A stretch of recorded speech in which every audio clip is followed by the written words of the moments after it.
There's everybody. Good evening. Happy Tuesday. Welcome to another Tuesday night Principal Chiro broadcast from DE and Band of Brothers. We appreciate you being with us as always. Hope you're having a great week. The week of Thanksgiving, finding things to be thankful for, which is quite a gift.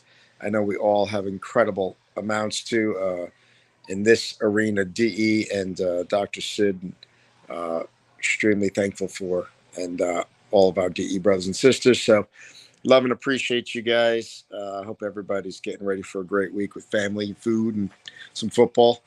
And tonight we have a great speaker, so I'm excited because he was a intern in our office, one of our favorites. And before that, though, we got to go into December 9th is the cutoff for January. I think it's 12th to 15th. I'm sure Kat's going to put it up there. Kat, thank you so much. Kat's traveling to be with family and just walked into the hotel to get us started. So we appreciate her. So January 12th to 15th, Clearwater Beach. We were there last year, different hotel across the street, but it's going to be great. The cutoff for the room block is December 9th, which happens to be the same date as the GCC casino night and then our convention. So if anybody, we just got Tennessee, I know, as far as credits, but we have, so many states. So if you want to join us, please do. It's going to be a good time. We always have a good time doing it. So, and then at January DE, where it's going to be kind of special because we're honoring Dr. Ed Cordero for all his service to chiropractic through Sherman College. He will have been retired already at that point, retiring, I believe, December. But we're going to also welcome in the new president, Dr. Jack Borla is going to join us. So if you can make it, let me shut that. If you can make it, we'd love to have you. It's going to be a great event. Sherman is sponsoring, I believe, all breakfast all 3 days. I think Friday, Saturday, Sunday, but certainly 2 of the days, but I think it's 3. So we appreciate Sherman College, appreciate Dr. Cordero, and we look forward to spending some time with Dr. Jack Borla. Great guy from out west. So this week we have Dr. Anthony Lopez from Mississippi. About 4 years ago, he was an intern in our office and just a great guy. Great wife, Lizzie, and just kicking butt out in Mississippi. We're so thankful. I had a patient traveling through there who he knows because it's one of my first patients ever, husband and wife. That started, I think, October of 1997. So they stopped in to get adjusted by Anthony. So it was awesome. Love and appreciate him. Take it away, man. It's all you. We appreciate you doing this.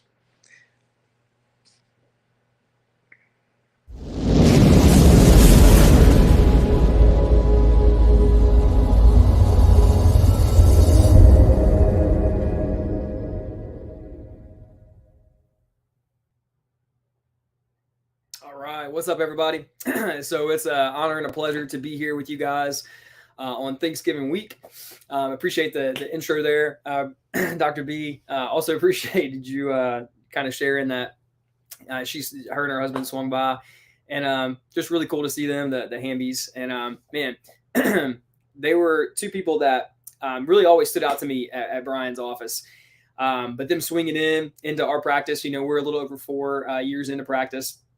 But them swinging in here, just kind of seeing what we got going on here in little old Gulfport, Mississippi, and being able to adjust her specifically, and then her being clear up top was really cool. I texted Brian after. I was like, dude, she was clear up top, so she held her last adjustment that he gave her. So just a really surreal moment for me.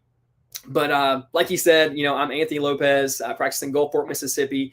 I've been coming to DE now since about 2016. And DE really has revolutionized. It's changed my life. And I'll kind of go into a little bit about, what actually happened and kind of where I was before as a student. But it really has been a journey all along the way. And I'm blessed to just kind of be, another cog in the wheel, if you will, for trying to keep this principal chiropractic thing going. But I started chiropractic school in 2014. Obviously went through a few years there. My last 6 months I was at Brian and Rachel's and with Dr. Rebecca. And man, what an incredible experience. I did one of these calls a few months ago, and I don't think I can put into words how awesome of an experience that was. If you're a student, that's definitely, if you're at Life, or really if you're anywhere, make sure you spend some time in this office, because they'll never take credit for it. They'll always say, that I knew things going into it or whatever. But like me being in their office really, really helped kind of springboard and propel me going forward, just to be able to open up a practice and see a bunch of people. And, we're not seeing near about the amount of people that they see in practice, but it helped me kind of solidify some things that I needed to do inside of my own head and inside of my own heart that I wouldn't have gotten anywhere else. It also helped me with adjusting and analysis and growing in confidence and all these things that we have to have as chiropractors, because we can be able to communicate the principle, but ultimately, if we get out there and we can't deliver an adjustment, we're not, what are we really doing? We're just popping and cracking bones at that point. And that's, just assuming you do a manual adjusting technique. We want to make sure that, you're learning how to adjust and you get the experience you need, not just communicating it, but also, applying the principle. So there's my shout out to them. So definitely go check out their office. But yeah, so I graduated in 2018 and really graduated in March. The next week, we were shipping out and moving, down here to Mississippi. I'm actually from Mississippi, just not from this specific area, but we're on the Gulf Coast. So beautiful area. If you ever want to come visit, you're more than welcome to stay with us. Would love to have you. But yeah, we opened up shop. So, well, I guess I should say we moved March 30th, I think, 2018. Opened up shop Labor Day 2018, which was September 3rd. We started off with a lot of traction, a lot of momentum. We got to 100 visits a week really quickly. And then as you guys probably are familiar, if you do a lot of things to build your practice, build some momentum before you get to that 100 visit a week mark, and then things start to kind of go up and down a little bit.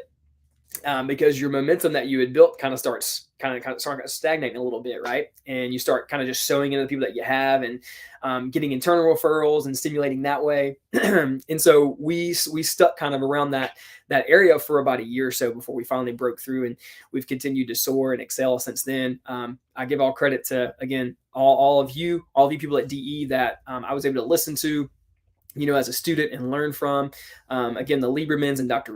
Rebecca. And then of course, God and my amazing support system and my family, my wife. Without those things, I am just a shell of a person, honestly. And it's been an incredible journey, like I said. But going through school, this was never my intention to be a principled, straight chiropractor. Going through in the beginning of school, I should say. I graduated with an exercise science degree from the University of Southern Mississippi. And what I wanted to do with that is originally I wanted to do physical therapy. Well, decided physical therapy wasn't my jam. That eventually led me to chiropractic, where we had a guy come speak to us in a class. And I was like, oh, chiropractic is really interesting. And went shadowed an office for a little bit. Total mixer office.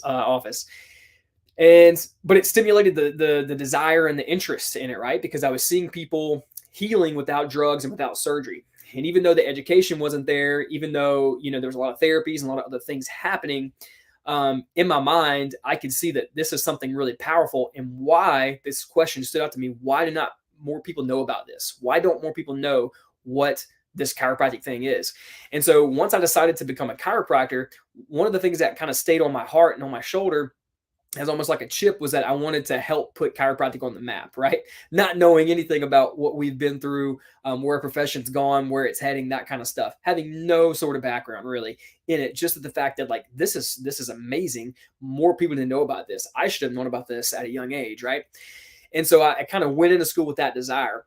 But what I also came in with was a desire for a lot of other things. I wanted to help people with nutrition. I wanted to help people with exercise. I wanted to help people with their mental state and stuff like that. Like have all these different types of things inside of my practice. I wanted to have this multidisciplinary practice, if you will, to be able to serve people. And ultimately, it took DE and coming to DE and just surrounding myself with really quality people to understand why that may not be the best objective or the best road, the best path to take. And so again, I'm so grateful for my friends and my mentors that I've been able to make through DE. that were able to just like sit down with me, and I was able to ask some hard questions, and they were able to give me some loving answers. And I love this because I know that the people that came before them did the same thing for them more than likely. The questions that we have, like at least for me, it was coming from a very altruistic place. Like I wanted to help people. Like I didn't want all these services in my practice or in my business, if you will, because I wanted to make a bunch of money. I just wanted to use all the skill sets that I had to be able to serve people and contribute to a greater version of humanity, right? And I thought that all of these things could help me do that. But it was really just an assortment of about three things that kind of got me to where I really kind of ventured towards just straight principle chiropractic. And the first thing was just understanding the importance and the power of a single adjustment and what the body can do with that without any sort of outside in, interventions, right? Just unleashing the power within somebody. What can that do? Right. And so it was first off understanding that, which of course DE helped me with. Right. Secondly, it was understanding a little bit more about like the focus of a practice and like being in a business. Right. If I'm running a business, if the best service that I could possibly provide, in our case, the chiropractic adjustment, is that, why would I want to divert my focus from anything other than that one thing? The biggest and the best thing I can ever give to someone. Why would I ever want to distract myself by adding on all these other services? Instead, I can make connections with people out in the community that are doing these things, that are doing it at a high level, and that's their focus and that's their passion. And I can make relationships and refer to those people. Right. And then lastly, I started understanding the politics and the progression of our profession over the years and where we started and where we are, or where we were currently and where we still are today. Right. Which is just in a very confused environment that people don't know what we do. And honestly, if you're watching, I mean, most of you guys that are watching this already know this. The chiropractors themselves don't know what they're doing. We don't understand innate intelligence. We got people out there trying to fight to eliminate the word subluxation. We've got people out there that just want us to be low back pain, popping cracking doctors, right? We want, or we have people that are wanting us to get prescription rights. We have all these things, taking away x-rays, right? I could go on and on and on, but ultimately all of those things exist because we did not do a good job coming up of maintaining the integrity of communicating chiropractic principle to our people and to the public. And so now not only is our profession confused, but the public that we're trying to serve is confused. And so that is something that I became increasingly passionate about.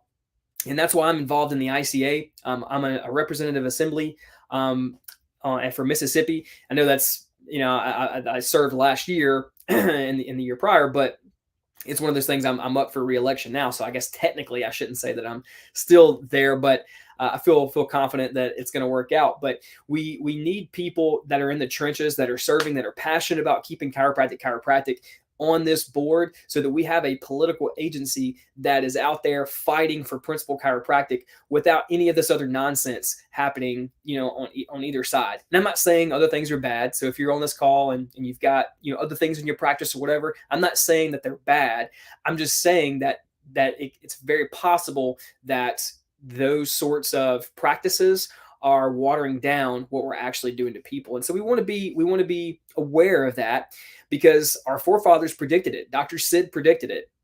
He talked about the boiled frog. If you guys know what I'm talking about, in looking back to see ahead, he talks about the boiled frog. If you put a frog in cold water, it'll pretty much stay there.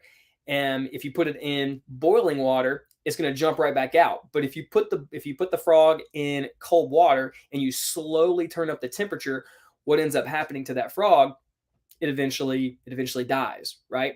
And so that's what's kind of happened to our profession over time. Not that we're dead by any means, but we're slowly losing traction with our people and with the public, and even with chiropractors, because there's so much confusion about what's happening. And it started on a very small scale in the early days. So it's a little bit of a soapbox of mine. So I apologize again, preaching to the choir here, but hopefully someone got something from that, specific part. 2022 has been an interesting year for me. Last time I was on the call, I talked a little bit about my dad and the situation that he was going through If you weren't on that, you don't remember what I was talking. If you don't know what I'm talking about, he actually was in an unfortunate, situation, and he basically took a shotgun blast to the face. This was literally, I was at DE.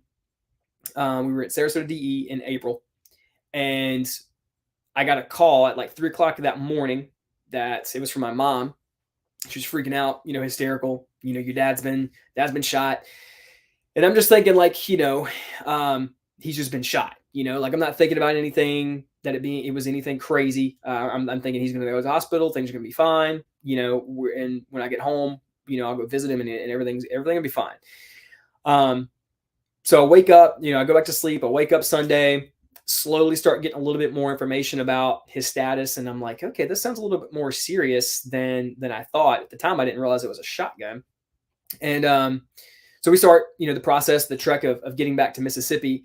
And Lizzie, my wife, was with me at the time. And so she's, like asking me questions, and I don't really know the answers. And, finally I get this information that like it's all over Facebook.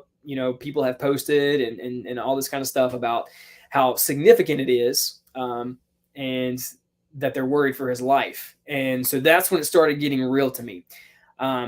Your priorities can shift really quickly when you get a phone call like that. When you get a phone call like that, and so my day was planned to get home. I was going to start preparing for the next day. Obviously, it was Sunday, leaving DE, and then we're going to be opened up that Monday. And I like to get home. I like to prepare. I like to have a kind of a chill Sunday evening. Just to make sure I'm ready to go on Monday morning. And that didn't happen.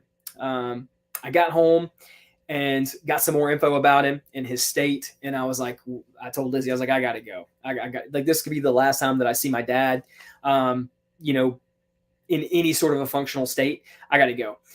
And she was like, well, I'm coming with you. Right. So we hopped in the truck, and we drove 2 hours to Baton Rouge, Louisiana, which is where he was in the hospital at to see him.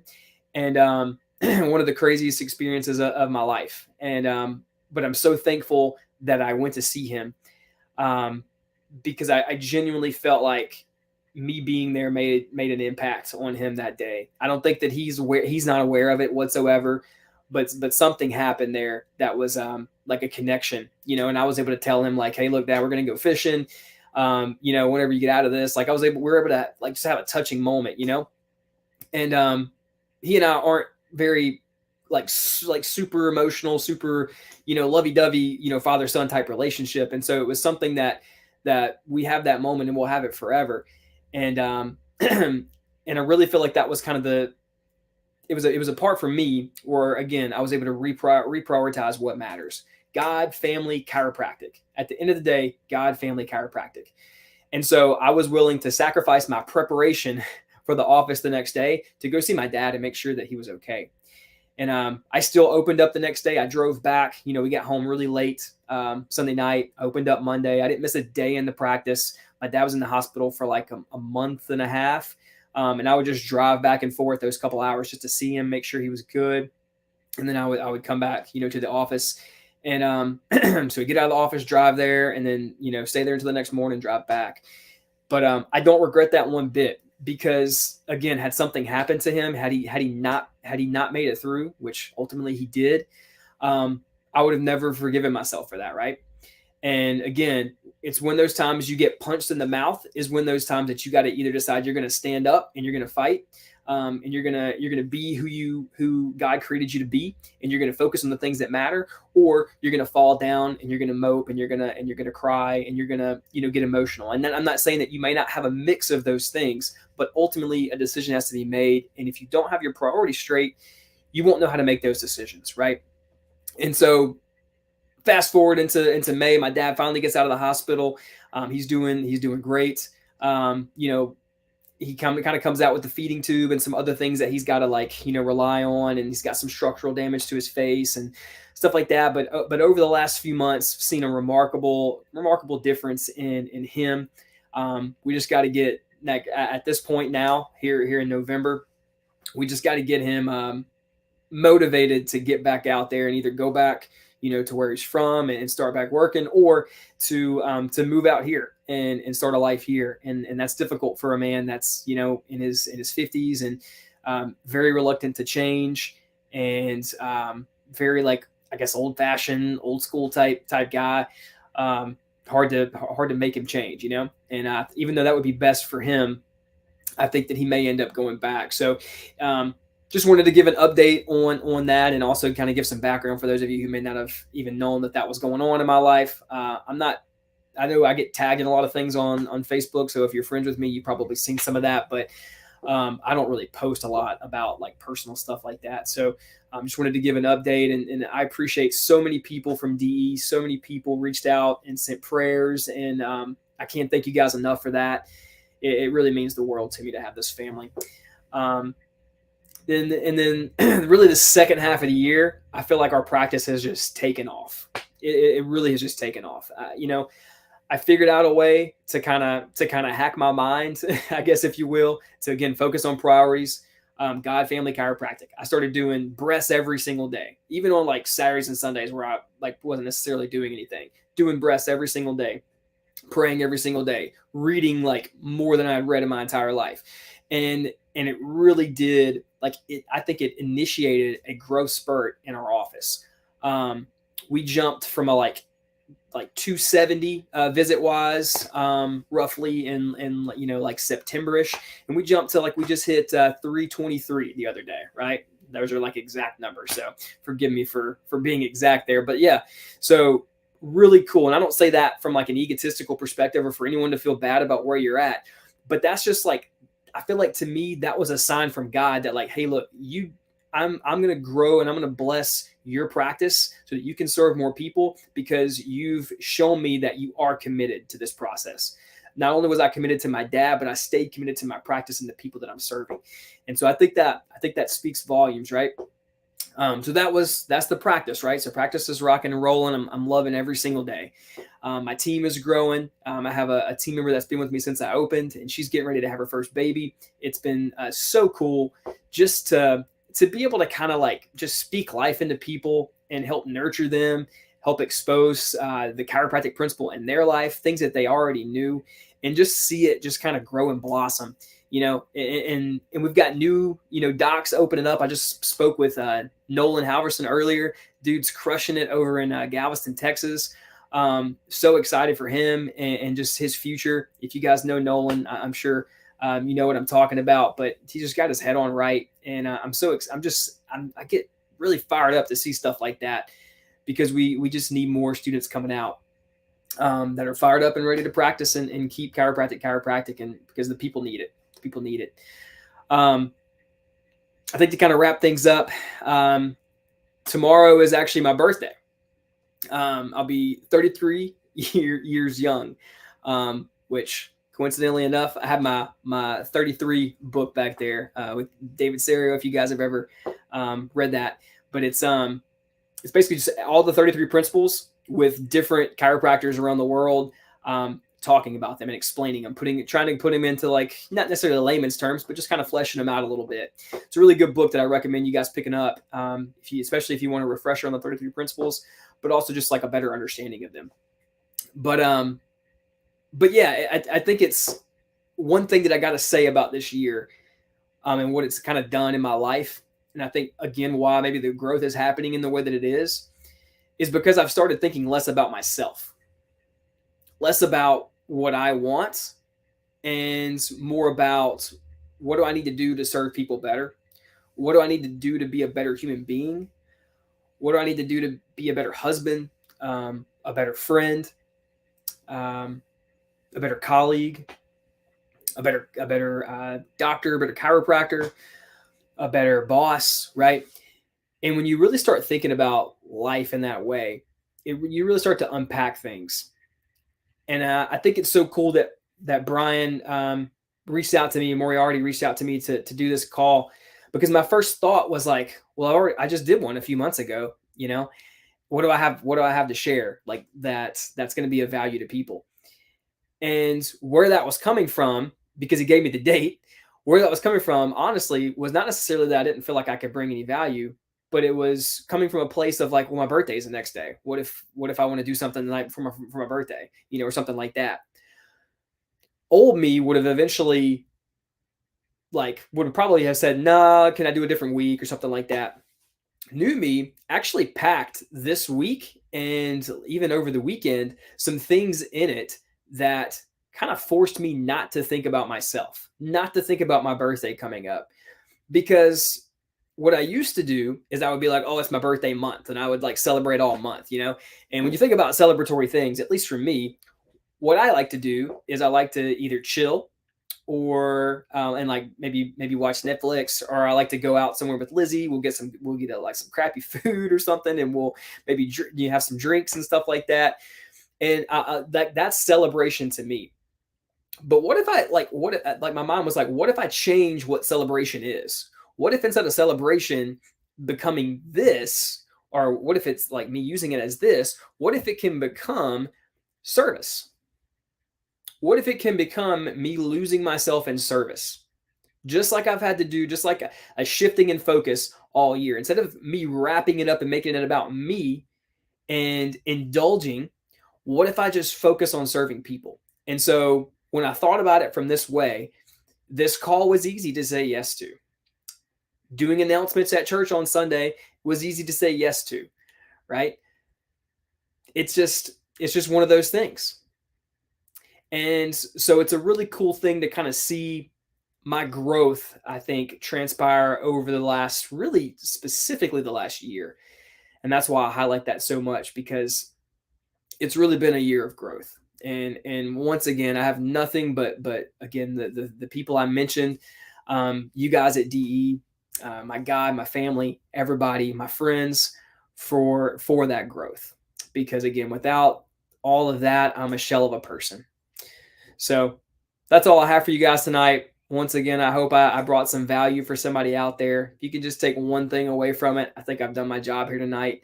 But from the bottom of my heart, I love and appreciate you guys. Happy Thanksgiving. Hope you guys have amazing weeks, whether you're vacationing, whether you're in the practice, whatever that looks like for you guys. Have an amazing week, and I can't wait to see you all in January. See you all then.